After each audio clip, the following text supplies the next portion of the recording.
बिस्मिल्लाहिर्रहमानिर्रहीम। Binomial theorem के हवाले से ये नियरली लास्ट लेक्चर है जो हम प्रैक्टिस कर रहे थे।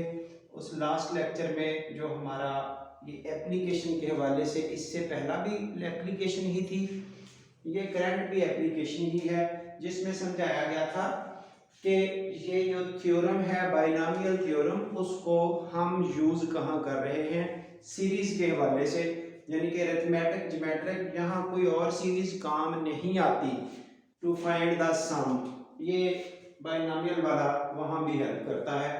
तो उसका use in case of these two equations वो भी आप देख सकते हैं। हाँ जी, वही एक्सरसाइज उसका 11, 12 और 13 क्वेश्चन है 8.3 का, जो हमारे स्मार्ट सिलेबस का हिस्सा है। जो क्वेश्चन नंबर 9 गुजरा उसके डिफरेंट 4 पार्ट्स थे, 3 बोर्ड पे हल कर दिए गए थे, 4th वाला आपने हल करना था जस्ट बाय सिंपल प्रैक्टिस।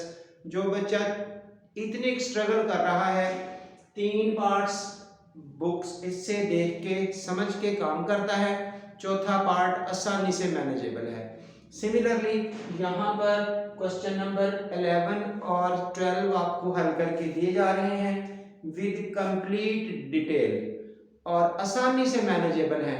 जो लास्ट वाला क्वेश्चन होगा एक्सरसाइज का, दैट इज नंबर 13, वो आप खुद काम करेंगे बिल्कुल इन्हीं लाइनों पर चलते हुए। एक्चुअली ये 5 क्वेश्चंस एक ही तरह के हल कर दिए गए हैं इन लास्ट 2 लेक्चर्स में, 9 और 10 में सेम स्ट्रक्चर है।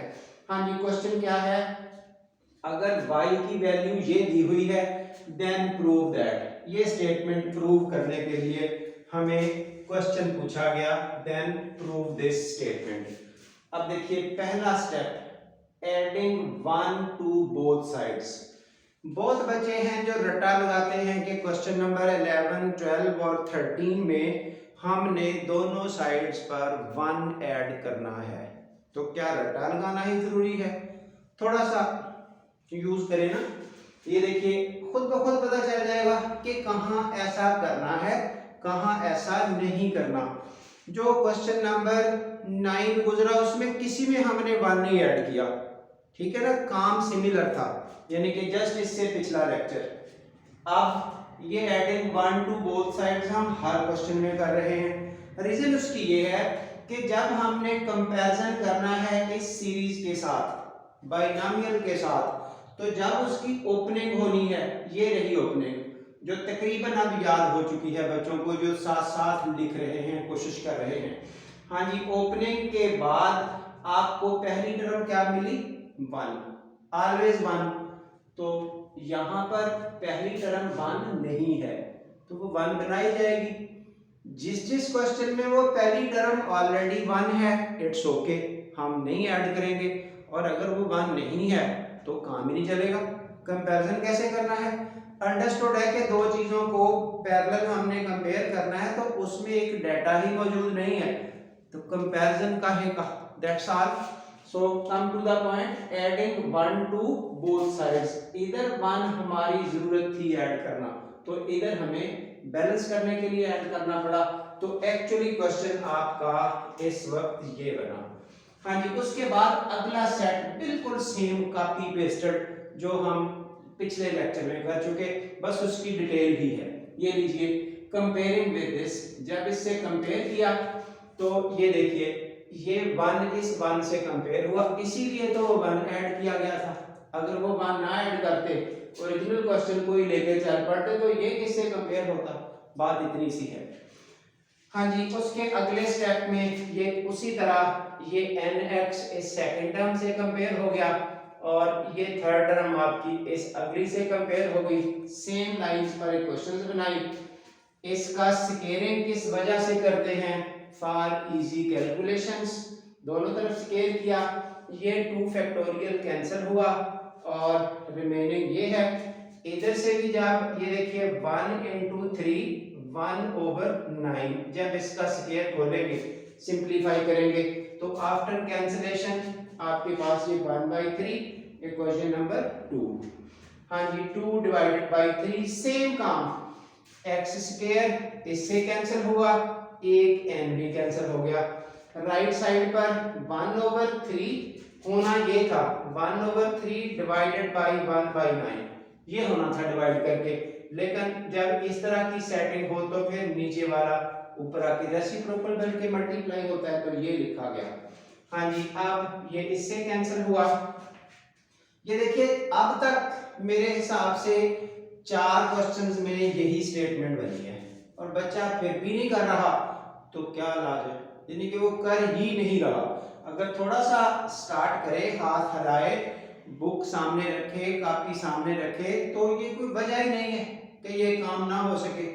हाँ जी, क्रॉस मल्टीप्लिकेशन जैसे करते हैं इस तरह से, ये n-1 n उधर चला गया 3n, n इधर शिफ्ट हुआ 2n, फाइनली ये n की कीमत -1/2 ही आती जा रही है। इट्स फोर्थ क्वेश्चन, 5 में से 4 में ये कीमत आई है। और अगर फिर भी नहीं बनानी आएगी तो क्या इलाज किया जा सकता है? चलिए जी, उसके बाद 1 2 3 किसी को भी यूज करें x के लिए, लेकिन सबसे आसान फॉर्मेट ये 1 का होता है। तो nx equal to this from 1 x, n की ये कीमत पुट की -1/2, जब उधर शिफ्ट किया तो 2 ऊपर शिफ्ट हो गया, तो x की वैल्यू आपके पास ये बन गई। जो 9th क्वेश्चन था उसमें सिर्फ रिक्वायर्ड सम पूछा था और हम एंड पे सम बस ये कर देते थे, इसमें कीमतें लगा के दैट वाज रिक्वायर्ड सम। लेकिन अब क्या है, उनमें उसकी लेफ्ट साइड दी ही नहीं गई थी। जो आपका 9th क्वेश्चन था बस राइट साइड थी, इसलिए हम सम बता के खत्म कर देते थे। अब एक्स्ट्रा एक स्टेप है, जो आपका गिवन क्वेश्चन है ना, उसकी लेफ्ट हैंड साइड भी दी हुई है। इस सीरीज की लेफ्ट हैंड साइड ये है, ये देखिए तो जरा, जिनको ये एरो से अटैच किया गया है, राइट साइडें दोनों की कंपेयर करके हमने डाटा मैनेज किया x की वैल्यू और n की वैल्यू। जब ये डाटा मैनेज हो गया उसके बाद अब लेफ्ट साइडों को कंपेयर कर दिया गया। ठीक है, इसकी लेफ्ट ये है, इसकी लेफ्ट ये है, उसकी लेफ्ट साइड लिखी, ये देखें 1 + y, इसकी लेफ्ट साइड, इसकी लेफ्ट साइड क्या है 1 + x की है। ये लेफ्ट साइड को कंपेयर करते हुए अब कीमतें तो इनकी है ना, n की और x की, वो पुट कर दी गई x और n की जगह पर। इसकी सिंपलीफिकेशन की, 3 × 1 = 3, यानी कि ये हो गया 3 - 2/3, इस तरह से पावर -1/2। जब सिंपलीफाई किया तो ये आ गया। और उसके बाद फिर इस नेगेटिव पावर को कितनी दफा हल कर चुके हैं, नेगेटिव पावर को पॉजिटिव बनाना है ना, तो इसका बटा उल्टा जाएगा, रेसिप्रोकल लिया जाएगा। जब रेसिप्रोकल लिया तो वो 3/1 हो गया। 3/1 में नीचे तो 1 लिखने की जरूरत नहीं है, पावर का सिंबल प्लस हो गया। फिर इस प्लस सिंबल 1/2 को रूट लिखते हैं, स्क्वायर रूट 3 आ गया। ये 1 + y अपनी जगह चलता जा रहा है। वो स्टेटमेंट प्रूव करने के लिए दोनों तरफ स्क्वायर कर दिया, इधर भी स्क्वायर इधर भी स्क्वायर। लेफ्ट साइड पे a का स्क्वायर प्लस b का square plus 2ab, right side पे ये रूट कट गया, 3 इधर शिफ्ट हुआ, that is we were looking for. यही हमारी जरूरत थी, यही हम चाहते थे, to end this statement. Similarly अब एक और सही, ज़ाहिर है जो बच्चा एक काम करने से नहीं समझता उसको एक और हल करके दिया जा रहा है। अगेन क्वेश्चन नंबर 12, उसने कहा अगर 2y की वैल्यू ये है तो प्रूव दिस। प्रूव दिस, हाँ जी। व्हाट अबाउट दिस वन, जो यहाँ मिसिंग है 1, जिससे कंपैरिजन होना है, वो यहाँ नहीं है। सो कहाँ से शुरू किया काम, एडिंग 1 टू बोथ साइड्स। जब दोनों साइड्स पर 1 ऐड किया तो क्या बना, 1 इधर भी ऐड हो गया, इधर 2y था, 1 ऐड होके 1 + 2y, इधर 1 ऐड होके स्टेटमेंट बनी। अब अगला काम कंपेयरिंग विद दिस सीरीज, तो यही कंपेयर होनी है। हाँ जी, ये देखिए कंपैरिजन, ये 1 इस 1 से कंपेयर हो गया। अगला nx, ये इससे कंपेयर हो गया, ये लिखा गया। उससे आगे सेकंड ये इससे कंपेयर हुई, दोनों तरफ स्क्वायर किया। अब ये जरा स्क्वायर भी देखिए, ये जो 1/2 का स्क्वायर है ना, वो एक्चुअली पहले ही 1 ये यूं बनेगा nx = 1/4। जब हम इसकी सिंपलीफिकेशन करेंगे 2 का स्क्वायर, और जब यहां से स्क्वायरिंग करेंगे इधर भी और इधर भी, तो ये एन स्क्वायर एक्स स्क्वायर, इधर 1/4 16 हो गया। इधर ये 2 फैक्टोरियल इससे कैंसिल हुआ और बाकी स्टेटमेंट आपके सामने 1 into 3 2 की पावर 4 16, उसका नाम नंबर 2 2 डिवाइडेड बाय 3, उनको डिवाइड किया, ये एक्स स्क्वायर से कट गया, ये एक n भी कट गया इससे, बाकी n माइनस 1/n, इधर ये 16 और 16, ज़ाहिर है ये 3/16, ये 16/1, कई दफा ये बात हो चुकी। ये देखें, ये समझ नहीं आ रही कि ये हर दफा यही बनता है। कितनी दफा जितने क्वेश्चन हमने डील किए, शायद किसी भी जगह ये डिफरेंट नहीं आया, यही स्टेटमेंट बनती जा रही है और यहाँ से n की वही कीमत आती जा रही है।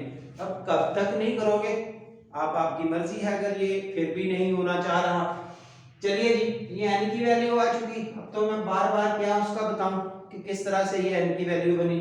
उसके बाद फ्रॉम 1, ये 1 है तो nx इक्वल टू 1/4। अब देखिए जब इसकी सिंपलीफाइड फॉर्म लिखी तो n की कीमत वो -1/2 यहाँ लगी, जब ये 2 इधर जाके शिफ्ट हो गया यहाँ पहुंच गया, ये माइनस भी उधर शिफ्ट हो गया, ये कैंसिल होके ये कीमत आ गई। अब x भी आ गया और n भी आ गया, राइट साइडों को कंपेयर करके, लेफ्ट, इसकी लेफ्ट है आपके पास ये 1 + 2π और इसकी लेफ्ट है आपके पास ये 1 + x की n। तो जब इनको कंपेयर करेंगे लेफ्ट साइडों को, ये देखिए left hand side of the above equations, उसकी लेफ्ट साइड ये है, इसकी लेफ्ट साइड ये है। अब इसमें x और n की कीमतें पुट कर दी तो ये हल होके 1/2 हो गया, पावर नेगेटिव। अब मेरा ख्याल है बच्चों को बताना चाहिए, आगे सुनने वाले को बताना चाहिए कि इस नेगेटिव पावर को पॉजिटिव कैसे बनाना है, इसका रेसिप्रोकल लिया जाएगा, बटा उल्टा। तो जब इसका रेसिप्रोकल लेंगे वो तो 2/1 हो जाएगा, नीचे 1 लिखने की जरूरत तो नहीं है ना। अब जब नीचे 1 नहीं लिखना तो वो 2 ही रह गया, अल्टीमेटली पावर प्लस हो गई, +1/2 को रूट कहते हैं। उसके बाद वो आंसर बनाने के लिए जो हमें ये आंसर बनाने को कहा, तो यहाँ से स्क्वायरिंग बोथ साइड्स, इधर भी स्क्वायर इधर भी स्क्वायर, a का स्क्वायर प्लस b का स्क्वायर प्लस 2ab, इधर आपका ये रूट और स्क्वायर कट गया 2। तो after rearranging these terms we get the required answer जो हमें प्रूव करने के लिए दिया गया था। अब आपके पास सिलेबस में क्वेश्चन नंबर 13b है, ठीक है। तो सजेशन मेरी तरफ से ये है, आप ऐसे ही 1 ऐड करेंगे, कंपेयर करेंगे, nx बनाएंगे, ये सारी तरतीब यही चलेगी और ऐसे ही n की कीमत -1/2 आ जाएगी। आखिर में जाके लेफ्ट साइड्स को भी कंपेयर कर देंगे, स्क्वायरिंग करेंगे तो जो आप बनाना चाहते हैं वो खुद ब खुद बन जाएगा। इंपॉर्टेंट 3 क्वेश्चंस हैं, ये लाजमी पूछ हो जाने हैं पेपर में, सो बी केयरफुल, ठीक है। फिर भी अगर नहीं समझ आती तो हम हाजिर हैं, ज़रूर इंशाल्लाह हेल्प करेंगे। कमेंट सेक्शन में आप अपनी बात कर सकते हैं, अदरवाइज चैनल को भी सब्सक्राइब करें, वीडियो को लाइक भी करें और दोस्तों में शेयर भी करें। Thank you so much.